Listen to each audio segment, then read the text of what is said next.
Hello বন্ধুরা, সবাই কেমন আছো? আশা করছি ভালো আছো। আর আমি আমি মোটামুটি আছি, খুব একটা ভালো নেই। কারণটা তোমাদের বলছি। কারণ জামাই ষষ্ঠীর দিন এত বড় একটা বিপদ ঘটে গেছে। তো সেটা তোমরা জামাই ষষ্ঠীর ব্লগটা দেখলে জানতে পারবে। কারণ সেই ব্লগটা আমি এখনো তোমাদের কাছে আপডেট দিইনি। তো কারণ আমার এডিট করা হয়নি। সত্যি যেটা, আমার ছোট বাচ্চা আছে আর এত বড় একটা ঘটনা ঘটে গেছে। তো সেটার জন্য একটা ভয় হয়ে গেছিলো মনে, একটা চিন্তিত ছিলাম।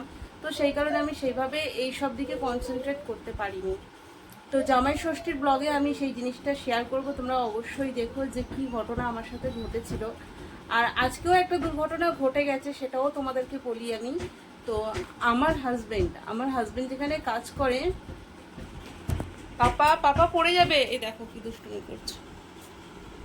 চেয়ারটা যদি উল্টে যায় বলো তো। হ্যাঁ, তো যেখানে ছিলাম, আমার হাজব্যান্ড যেখানে কাজ করে সেখানে আজ হচ্ছে কি আগুন লেগে গেছে।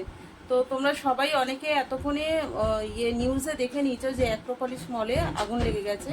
তো আমার হাজব্যান্ড ওখানেই কাজ করতো। বাবা পড়ে যাবে, বাবাই বাবাই, নো নো নো, পড়ে যাবে মুখ টুকরে। তো আমার হাজব্যান্ড ওখানেই কাজ করতো। তো ওখানে আগুন ধরে গেছে। তো ওরই বিপদ হয়েছিল জামাই ষষ্ঠীর সময়, জামাই ষষ্ঠীর দিন। ওরই একটা এত বড় দুর্ঘটনা ঘটে, মানে একটা বড় ফাঁড়া থেকে ও বেরিয়েছে। ফের দেখো এই জামাই ষষ্ঠীর দুদিন রেস্ট নিয়ে আবার ফের ওর যখন আজকে ডিউটি গেল, তো আজকেও ফের একটা বড় দুর্ঘটনা ওর সাথে না, সব বাকি অনেক ছেলেমেয়ের সাথেই ঘটতে যাচ্ছিল। কিন্তু ভগবানের অসীম কৃপা যে সবাই এখন সেফ আছে। তো আজকে আমার বরদের ছুটি হয়ে গেছে, আজকে আর কাজ তেমন হয়নি। কারণ পুরো অ্যাক্রোপলিস মলটা সিল করে দেওয়া হয়েছে। সিল করে না, মানে বন্ধ আছে। আমি ডিটেলস ঠিক একটা জানি না, ও আসলে তারপরে আমি ডিটেলস জানতে পারবো যে এক্স্যাক্ট ব্যাপারটা কি হয়েছে।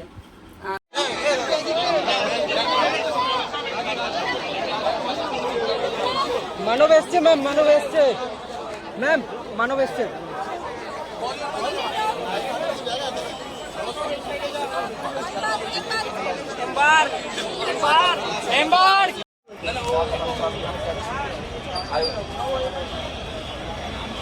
সালা মলটা রেনোভেশনও করেনি, আর কি হবে সালাদের। সব রেনোভেশন হবে করে এরা কাটিয়ে দিয়েছে বিজনেসের জন্য সালারা। আর একটা বলে ভালো বিজনেস দিচ্ছিল, ওই জন্য সালা রেনোভেশনেও যায়নি মালটা।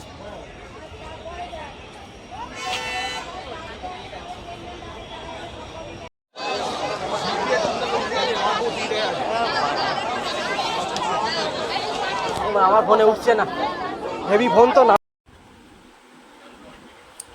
তো ওকে বলেছিলাম ছোট ছোট কয়েকটা ক্লিপ তুলতে ভিডিওর। তো ওই ভিডিওর ক্লিপগুলো তুলেছে। তো খুব ভালোভাবে তুলতে পারিনি, কারণ কি ওদেরকে কাছাকাছি রাখছিল না মলের, ওদেরকে একটু দূরে সরিয়ে দিচ্ছিল। তো দূর থেকে যেটুকু পেরেছে সেটুকু তুলেছে। আর এ দেখো চলে এসেছে। ও এসেছে বাড়িতে প্রায় রাত 8টার সময়। ওদেরকে ছাড়া হয়নি, মানে ওদেরকে তখন ওখানে ওদের যে ম্যানেজার ছিল বলেছিল যে কিছুক্ষণ থাকো, তারপরে ছাড়া হবে। তো ওরা ওখানে কিছুক্ষণ ছিল, কিছুক্ষণ বলতে ওই রাত 8টাই বেজে গেছে। রাত মানে বাড়ি ফিরেছে রাত 8টায়, ওই 6:30 7টায় ওদের ছেড়ে দিয়েছিল।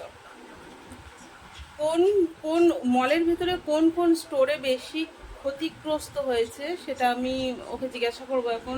দেখো কোন কোন মলে বেশি ক্ষতিগ্রস্ত হয়েছে, মানে মলে না, স্টোরে। কি অ্যাক্রোপলিস?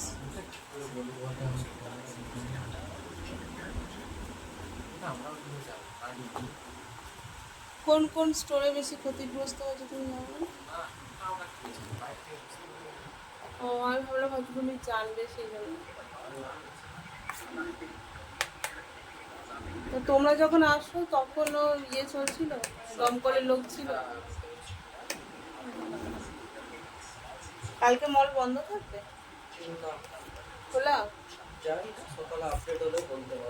ও, সকালে তোমাদের কি মেসেজ করবে? তো এখন কোন কোন মানে মলের ভেতরে কোন কোন স্টোর বেশি ক্ষতিগ্রস্ত হয়েছে কেউ এখনো জানে না। ওটা কালকে আপডেট পাওয়া যাবে। আর ওদের কালকে ডিউটি হবে কি না সেটাও কালকে ওদের মেসেজ করে কনফার্ম করে জানাবে, মানে কনফার্ম করবে।